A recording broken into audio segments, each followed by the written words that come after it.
ফুটবলে এমন কিছু রাত থাকে যেখানে স্কোর লাইন সব গল্প বলে না। ৩-২ গোলে হারের পরও যদি কোনো ফুটবলারকে নিয়ে পুরো বিশ্বের আলোচনা হয়, তবে বুঝতে হবে তিনি বিশেষ কিছু করেছেন। কেপ ভার্দের গোলরক্ষক ভজিনিয়া ঠিক তেমনই এক নাম। আর্জেন্টিনার বিপক্ষে বিশ্বকাপের নকআউট ম্যাচে শুরু থেকেই একের পর এক আক্রমণ সামলাতে হয়েছে তাকে। সামনে ছিলেন লিওনেল মেসি, বিশ্ব চ্যাম্পিয়নদের তারকাবহুল আক্রমণ ভাগ। কিন্তু ভজিনিয়া যেন নিজের গোলপোস্টের সামনে এক অদম্য প্রাচীর হয়ে দাঁড়িয়েছিলেন। সেভ, যার মাঝে 4টি ছিল মেসির শট থেকে। প্রতিটি সেভে ফুটে উঠেছে তার অসাধারণ রিফ্লেক্স, সঠিক পজিশনিং ও মানসিক দৃঢ়তা। একাধিক নিশ্চিত গোল বাঁচিয়ে তিনি কেপ ভার্দেকে ম্যাচে টিকিয়ে রেখেছিলেন শেষ মুহূর্ত পর্যন্ত। ফুটবলে গোলদাতারাই সাধারণত নায়ক হন, কিন্তু কখনো কখনো একজন গোলরক্ষকও ম্যাচের সবচেয়ে উজ্জ্বল চরিত্র হয়ে ওঠেন।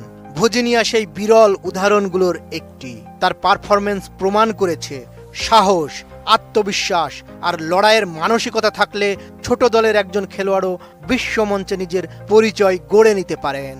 হয়তো স্কোরবোর্ডে কেপ ভার্দের নাম বিজয়ী হিসেবে লেখা হয়নি, কিন্তু ফুটবল প্রেমীদের স্মৃতিতে সেই রাত চিরকাল মনে থাকবে এক গোলরক্ষকের অবিশ্বাস্য লড়াইয়ের জন্য, যার নাম ভজিনিয়া। বিশ্বকাপ কখনো এমন কিছু নায়ক জন্ম দেয় যাদের ট্রফির দরকার হয় না। গ্রুপ পর্বে স্পেনের বিপক্ষে 7টি সেভ করে গোল শূন্য ড্র এনে দিয়েছিলেন তিনি।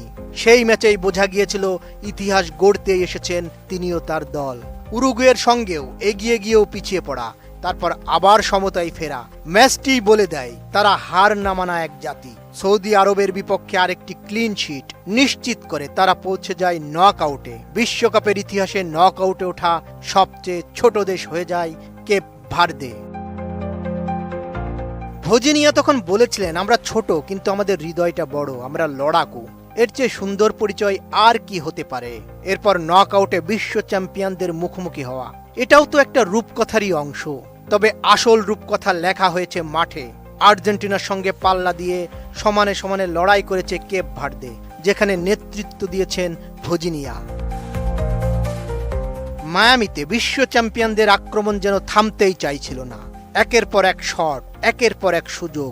মেসি বারবার চেষ্টা করেছেন, আর প্রতিবারই সামনে দাঁড়িয়েছিলেন ভজিনিয়া।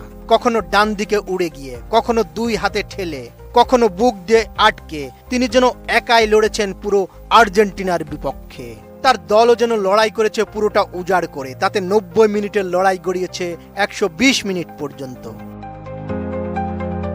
ম্যাচ শেষ হওয়ার পর লিওনেল মেসির সঙ্গে কয়েক মুহূর্ত কথা বলার আশায় তার কাছে এগিয়ে যান কেপ ভার্দের গোলরক্ষক ভজিনিয়া। তবে নিজের কথা বলার আগেই আর্জেন্টাইন অধিনায়কের আচরণে মুগ্ধ হয়ে যান তিনি। ভজিনিয়া বলেন, তিনি কাছে যেতেই মেসি তাকে জড়িয়ে ধরেন। এরপর আর্জেন্টাইন তারকা বলেন, তুমি খুব প্রতিভাবান, তুমি একজন অসাধারণ গোলকিপার, তোমার দেশের মানুষের তোমার জন্য গর্ব করা উচিত। মেসির প্রশংসাকে নিজের ফুটবল ক্যারিয়ারের অন্যতম বড় স্বীকৃতি হিসেবে দেখছেন ভজিনিয়া। তিনি বলেন, এমন একজন ফুটবলারের মুখে নিজের সম্পর্কে ইতিবাচক কথা শোনা সত্যি বিশেষ অনুভূতি, যা তিনি কখনো ভুলবেন না। মেসির প্রশংসার জবাবে ভজিনিয়াও তাকে ধন্যবাদ জানান। একই সঙ্গে বলেন, ধন্যবাদ লিও, আপনিই সেরা। এরপর তিনি মেসির কাছে একটি বিশেষ অনুরোধ করেন, জার্সি বদল করা যাবে কিনা। ভজিনিয়ার দাবি, মেসি হাসি মুখেই সেই অনুরোধে সাড়া দেন। তিনি বলেন, অবশ্যই, টানেলের ভেতরে তোমাকে এটা দেব। ভজিনিয়াও হয়তো গোল্ডেন গ্লাভস হাতে তুলবেন না, কিন্তু এই বিশ্বকাপের গল্প যখন লেখা হবে, সেখানে বড় বড় চ্যাম্পিয়নদের পাশে জায়গা হবে 40 বছর বয়সী এই গোলরক্ষকেরও। তার গল্পটা লিখতেই হবে। বদিউজ্জামান মিলন, এটিএন নিউজ।